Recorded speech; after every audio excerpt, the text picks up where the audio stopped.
Well, we're continuing the road to the Marvel Cinematic Universe of Avengers Infinity War. So let's continue by talking about the second movie in the Marvel Cinematic Universe, The Incredible Hulk. Now, at the time, we didn't even think this was going to be connected to the Marvel Cinematic Universe. I mean, it's it's still owned by Universal Studios. They thankfully let us borrow the Hulk for the Avengers because you need the Hulk. So they decided, why don't we just have a new Hulk movie? We keep the property, but we'll still let it connect to the MCU, kind of like Spider-Man, just not as great as that. And there's also theories that this was also connected to the Ang Lee Hulk, which was just terrible. Just we had Jennifer Connelly, which is probably the best part of this whole movie. Um, and Eric Bana played the Hulk, which is kind of an ironic name. Eric Bana, Bruce Banner. You like think about it like that. Sam Elliott was Thunderbolt Ross. Fucking Sam Elliott was. It's kind of weird seeing Sam Elliott on anything just because I'm mainly known for the ranch and shit. But Lou Ferrigno played the Hulk's like body, like, so that was great. They brought him back, and so it was like this complete like confusion in the beginning, um, of like what the hell was going on, because they recast the Hulk, by with Edward Norton, who which we hear he's not even that good on set. He's actually an asshole, and hell, he was signed to do Hulk movies, but not really show up. He's gonna get paid more than like Iron Man, Captain America, and shit like that. Thankfully, they got rid of him because he was a fucking asshole. And to be honest, he was not that great as a Hulk. Like, it's one thing to be the Hulk, but it's also another thing to be Bruce Banner. It's very important to have both mesh well. So let's just talk about the movie. Basically, we skipped the origin story. We skipped the whole he was a kid and he had these Hulk powers, which I don't know. Now, growing up, the Hulk was my favorite superhero, even though I was scared of him as a kid. I was scared. I remember I was 4 years old when the 2003 Hulk movie came out, and I was scared to go see it. And watching it, I was scared, not because of like how like scary the Hulk was. I was scared because of how ugly the fucking CG effect. I'm always terrified of like ugly ass CG. Like, those CG dogs were awful. It was just bad. It was just like really bad. Yeah, just terrible movie. This one was a slightly good pickup, and I don't know. It still feels like a freaking It does feel like a sequel to that, but it just didn't. It was just a confusing ass movie, just like that timeline. So let's just forget the Ang Lee Hulk movie ever existed, please. But yeah. So Edward Norton plays Bruce Banner, and basically he's been trying to get rid of the Hulk for like years. He's been trying to control his stress. He's been trying to get like that Hulk out of him for good, because he's just like tired. He has to have like his right temperature, like not temperature, but like a good like vibe this whole time. Like, he can't get overexcited either. Like, I still remember this scene where he was having sex with Liv Tyler's character Betty Ross, and I remember he had like the high temperature. Like, nope, nope, nope. It was actually kind of funny now that I think about it. But yeah, so basically some blood gets stuck on a soda which Stan Lee drinks. And basically from there he's wanted. He has to go to America to get rid of the Hulk, but he's been in hiding in Cuba this whole time. Not Cuba, Brazil, I believe. Yes. Let me get my facts right. Yeah, Brazil. Yeah, Brazil, I want to say. Anyways, he's the whole time he's just like in a big like run escape time this whole time. Yeah, basically that's all this is. This is basically a chase movie. And Liv Tyler was a good Betty Ross. She wasn't that bad.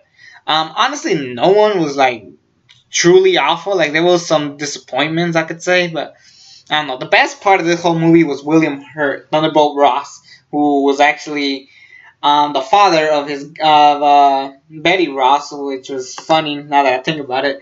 She was just basically like, "Don't hurt him" and stuff.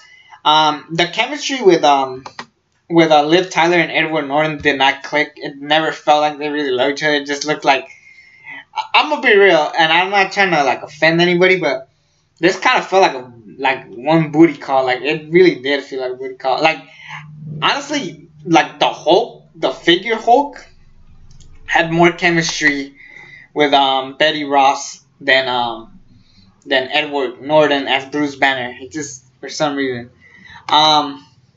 Tim Roth is in this movie. He's like basically one of the generals with Thunderbolt Ross. He was so freaking generic. I didn't realize how bad this guy was. When he turned, honestly, other than turning into Abomination, I did not give a crap about this dude. He just looked awful. He was awful. He's just so generic, and at least Tim Roth like escaped from this. Another character I want to talk about real quick is Tim Blake Nelson.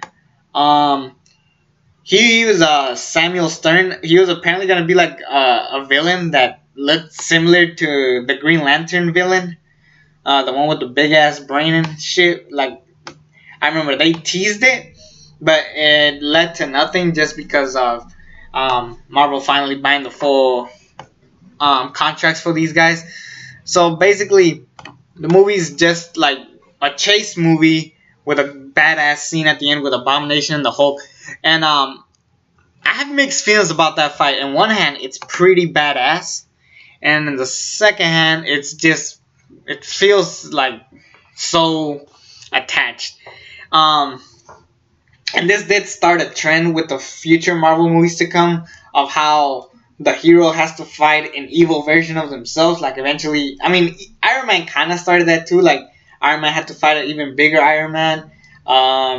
Ant-Man had to fight Yellow Jacket. Doctor Strange had to fight another magic dude, which I can't remember his name. And now Hulk fight Abomination. Now I like Abomination in the comics. This guy didn't really look like Abomination, but they tried, I guess. But yeah, this battle was cool, but it was kind of generic. It makes sense though that Tim Roth's character just goes crazy, tired of taking rules from Ross. But yeah, basically he dies. Basically everything's generic. The problem with this is that no one really grew from this. Like at least they didn't kill William Hurt's character, Thunderbolt Ross, but we don't see him until like another like 15 movies, or not 15, like 13, something like that. We don't see him for a while. That's basically the point I'm trying to get out of this.